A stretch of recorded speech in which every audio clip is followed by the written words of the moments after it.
కాంగ్రెస్ మోసాలను బాకీ కార్డులతో ఎండగడతామని బీఆర్ఎస్ వర్కింగ్ ప్రెసిడెంట్ కేటీఆర్ అన్నారు.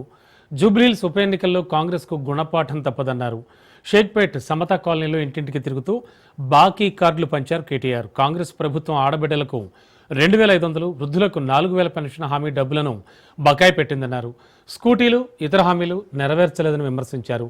జూబ్లీహిల్స్ ఉప ఎన్నికల్లో బీఆర్ఎస్ అభ్యర్థిని సునీత గోపీనాథ్కు మద్దతు ఇవ్వాలని కోరారు.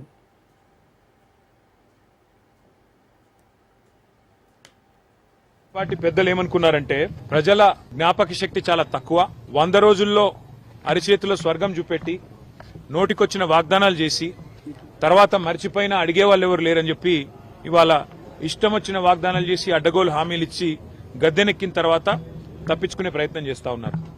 ప్రతి ఆడబిడ్డకి నెలకు 2,500 రూపాయలు ఇస్తామని చెప్పి మాట ఇచ్చి ఇవాళ 100 రోజుల్లోనే దాన్ని అమలు చేస్తామని గ్యారంటీ కార్డులు రాసిచ్చి ఇవాళ దొంగ మాటలు చెప్పి తప్పించుకునే ప్రయత్నం చేస్తున్న కాంగ్రెస్ పార్టీకి బుద్ధి చెప్పడానికే ఈ కాంగ్రెస్ బాకీ కార్డును రూపొందించాము, ఇంటింటికి తీసుకొని పోతా ఉన్నాం. ఆ క్రమంలో ఈరోజు షేక్పేట్లో దీన్ని ఇంటింటికి తీసుకొని పోతా ఉన్నాం. ఒక మహిళలకే కాదు, కాంగ్రెస్ పార్టీ అందరికీ ద్రోహం చేసింది. రైతులకు 15,000 రైతు బంధు అన్నారు, వాళ్ళతో మోసమే చేసినారు. పిల్లలకు 2 లక్షల ఉద్యోగాలు అన్నారు, నిరుద్యోగ భృతి అన్నారు.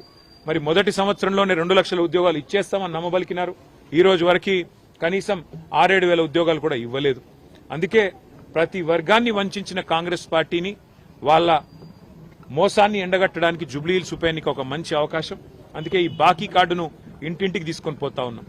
తెలుగులో, ఉర్దూలో, హిందీలో, ఇంగ్లీష్లో 4 భాషల్లో ఈ కార్డులని ఇంటింటికి పంపుతాం. ప్రతి ఇంట, ప్రతి గడపకి, ప్రతి గుండెకి కాంగ్రెస్ మోసాన్ని వివరించి చెబుతాం. చెప్పి మరి జూబ్లీహిల్స్ ఎన్నికల్లో కానీ అట్లాగే స్థానిక సంస్థల ఎన్నికల్లో కానీ ఈ ప్రభుత్వానికి చెంపపెట్టు లాంటి సమాధానం ఇవ్వాలి అని చెప్పి ప్రజలను మేము అభ్యర్థిస్తా ఉన్నాం. కులాలకు, మతాలకు అతీతంగా ముందుకు వచ్చి తిరిగి కేసీఆర్ గారు రావాల్సిందే. మళ్లీ సంక్షేమ రాజ్యం రావాలి, మళ్లీ అభివృద్ధి చూడాలి అంటే కేసీఆర్ గారి ప్రభుత్వం తిరిగి రావాలని వాళ్ళు చెప్తుంటే నిజంగా కూడా చాలా గొప్పగా అనిపించింది. తప్పకుండా మా అభ్యర్థి మాగంటి సునీత గోపీనాథ్ గారిని జూబ్లీహిల్స్ ఉప ఎన్నికల్లో గెలిపించాలని అభ్యర్థించడానికి, అట్లాగే లోకల్ బాడీస్ లో కూడా ఎక్కడికక్కడ మరి బీఆర్ఎస్ పార్టీ అభ్యర్థుల్ని గెలిపించాలని అభ్యర్థించడానికే ఈ కార్యక్రమాన్ని తీసుకున్నాం.